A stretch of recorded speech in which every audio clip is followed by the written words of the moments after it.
తెలుగు చిత్ర పరిశ్రమలో ఏఎన్నార్ తర్వాత ఆయన వారసుడిగా నాగార్జున సక్సెస్ఫుల్ హీరో అయ్యారు.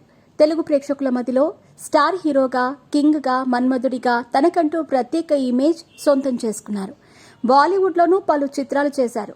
ఇక నాగార్జున వారసుడిగా నాగచైతన్య, అఖిల్ ఇద్దరూ మంచి గుర్తింపు తెచ్చుకున్నారు. కానీ స్టార్ రేంజ్కి ఇంకా వెళ్లలేదు. చైతన్య ఓకే, కానీ అఖిల్ మాత్రం ఇంకా సక్సెస్ ఖాతా ఓపెన్ చేయలేదు. అయితే తాజాగా ఈ విషయమై నాగార్జున స్పందించారు.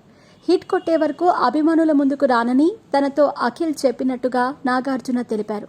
అక్కినేని నాగేశ్వరరావు శత జయంతి సందర్భంగా శుక్రవారం నిర్వహించిన వేడుకలో నాగ్ ఈ వ్యాఖ్యలు చేశారు. ఆ ఈవెంట్కు అఖిల్ హాజరవ్వలేదు. దీంతో ఫ్యాన్స్ అఖిల్ గురించి అడగ్గా నాగార్జున స్పందించారు. అభిమానులను అడిగినట్టు చెప్పమన్నాడని నాగార్జున పేర్కొన్నారు. అక్కినేని అఖిల్ హీరోగా అఖిల్ అనే చిత్రంతో సినీ ఇండస్ట్రీలోకి అడుగుపెట్టాడు. వివి వినాయక్ దర్శకత్వంలో వచ్చిన ఈ చిత్రం ఆశించిన స్థాయిలో ఆడలేదు.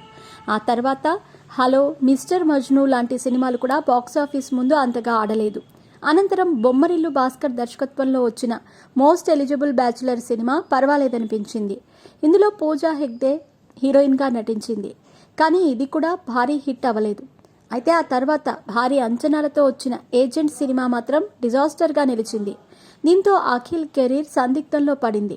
కానీ అఖిల్ కోసం నిర్మాతలు భారీ బడ్జెట్ పెట్టేందుకు సిద్ధమయ్యారు. యూవీ ప్రొడక్షన్స్ బ్యానర్లో కొత్త దర్శకుడితో ఓ సోషియో ఫాంటసీ సినిమా చేయనున్నారు. దీన్ని ఇంకా అఫీషియల్గా అనౌన్స్ చేయలేదు.